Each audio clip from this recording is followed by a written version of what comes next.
Media is everywhere, from phones to billboards. It consumes our everyday lives. And since news media has a larger platform than it ever had before, the internet and television, people can use those platforms to influence millions of people at a time. So, what we're here to discuss is how news media on the internet and social media manipulates the voting paradox, causing a destructive political divide within our society. So, to support this claim, we are going to be breaking this video down into 5 parts: negative news, emotional voting, political arguments, echo chamber, and counterclaim and rebuttal.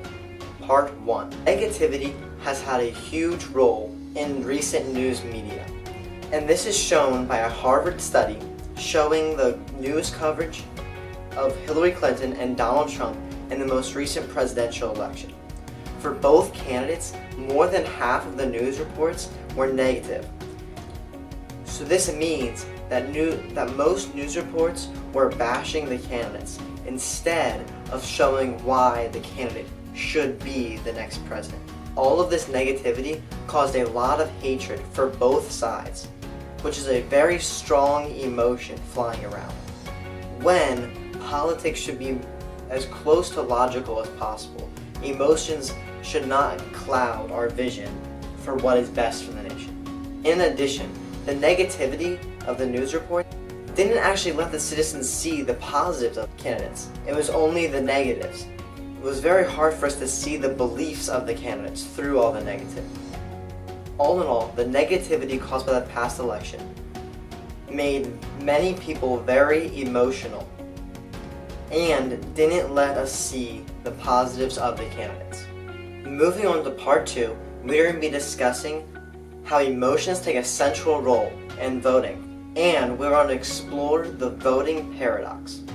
So, as we all know, this past election was very emotionally charged.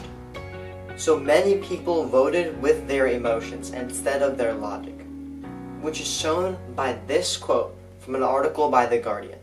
You want to be out there to cast your vote, because voting is more about expression than consequences, which shows that most voting is emotional. People are out there to express their opinion, even though their vote won't have a huge impact on the country. Which now brings up the voting paradox, which says that it doesn't matter if a person chose the candidate that made the most logical sense, because the decision to go out and vote is emotionally based. So this paradox shows that there can never be a completely logical person, which is a problem considering the last point with all the negativity flying around and the emotions being charged more than ever.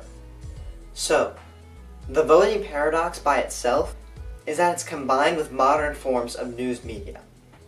Next, we're going to be talking about the social media echo chamber and how it affects many Americans. To start things off, most people are actually getting their news from social media sites, which is shown in a study by the Pew Research Center, saying that 62% of Americans get their news from social media sites. This fact in and of itself is not the problem. It's what is happening on those social media sites that is the problem. Take a huge role on many of these social media platforms. So, you may be asking, what is a social media echo chamber? It's basically when you follow a bunch of accounts that you are interested in, and then in your recommended feed, you will see accounts just like that, or posts reflect the things you follow or you participate in.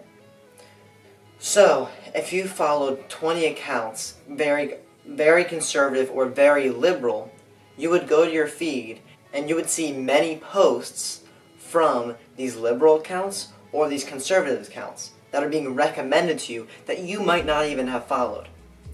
So, we'll demonstrate this in this next section. Enjoy. Welcome everyone to this section where we are going to be discussing the echo chamber and showing its effect. So, the echo chamber is basically when you go onto a social media account and you follow a bunch of accounts and see your opinion through the Explore tab or the Recommended tab from what you are following and what pictures or videos you've liked. So for this, I made 2 accounts, one Democrat and following accounts like feminist Bernie Sanders, Hillary Clinton, and then another one, a Republican account, showing things like Eric Trump, Ivanka Trump, Fox News, and real Donald Trump. So for each one, we can go to the Recommended tab. This is the one for the Democratic account. So we're going to be seeing very liberal articles. So right off the bat, we see LGBT, a very liberal approach to things, trans support, and feminist. So we can see those 3 pictures, right front things, support the ideals of liberals. Next, we can go to the Republican account. We can go to the Explore tab, and right off the bat, we see United Conservatives, Fox News, and then American Club, Ivanka Updates, and Conservative Comedy, where it says California School District says parents can't pull kids out of new LGBT sex ed class. And the commentary is, I just pull my kid right out of the school district. Better yet, right out of California. So, this shows the more conservative approach as we have followed conservative accounts. And this is important because you're not seeing the other side here. You're only seeing your own opinion for both sides. When I follow people on the Democratic account, I'm not seeing the same posts I am on the Republican account, which excellently displays the echo chamber effect. Thank you for watching and enjoy the rest of the video. So, as shown by this echo chamber, people are basically talking to themselves.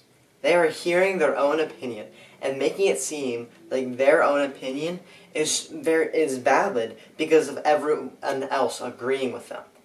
But that's only what they're seeing. They're not seeing that the exact same thing is happening to the opposite side. In conclusion, the echo chamber reflects our own thoughts to make us think that we are always right. And the effects of this can be shown in the next section of political arguments. So, part 4, political arguments. Many of us have been in political arguments where it seems like we're not getting anywhere. We're only exploding at each other with emotion, and we can't actually get anywhere. We're not changing their mind, and they're not changing our mind. And this is because of the strong emotions against the other political side. This is excellently displayed by Andrea Estrada in an article where she says, it's easy for our minds to frame alliance categories, like race and politics, in terms of an us versus them mentality. So, what she is saying there is that because of these strong emotions going at each other, we are framing alliance that it's us versus them. It's that the other person is the enemy, and we can't be changed by them. Which is why we blow up when we're in arguments. All of our emotions just come out and we can't deal with it. Because many times we don't have logical reasoning for why we feel that way. It's all emotionally charged from what we see on the negative news reports and the social media sites, reflecting only our own opinion. So, since many people aren't able to make connections to the other side and see their perspective, it's creating this political divide within our country that's only getting stronger every day. So all in all, many people cannot have rational political discussions with the opposite viewpoint because of the strong emotions built up with news media through social media and television. Lastly, for part number 5, we're going to be discussing counterclaims and rebuttals. So, people would argue that there is no voting paradox because their political side is correct, as the truth they have seen makes it seem like there is no real debate. It is only that the other side is illogical and or incapable of seeing the truth, which is their side. Although in some news reports, the one side might be more politically correct than the other is, but we need to realize that the people on the opposite political side of us are only making their decisions based on what makes the most logical sense to them. So, from what they're seeing on social media and television, their logical conclusion is just the opposite of ours. It's the same ideas that we have. We're both making decisions from what we see logically, but we're acting on them emotionally. Both sides are making logical conclusions for who they think should be the president. But they don't understand that the social media and television are emotionally charging them so that they don't see the opposite political view. So, moving on to the next counterclaim. Social media and television aren't changing anything. Society has always voted with their emotions. While this is definitely true, we are emotional beings. With the advent of social media and television, where we can have a constant bombardment of news stories that are specialized directly to us to reflect our own ideas and cause hatred for the other side, as many news outlets are only reporting on one side of the situation, skewing the facts to make sure that you are going to vote for them. Which moves us right into our conclusion. So, while you're looking at your news in the morning, look for signs of emotional manipulation. So if things seem a little too emotionally charged or a little suspicious, like, can that be true? Do the research. Find out if it is actually true. Don't take things at face value, because if you do, you could be basing a lot of your decisions off of things that aren't true. In addition, if you find yourself getting angry at other people because of what they believe in, remember that everyone is trying their best to make the right decision. All in all, news media, through social media and the television, is manipulating our emotions, which in turn causes a political divide within our society. Thank you for watching.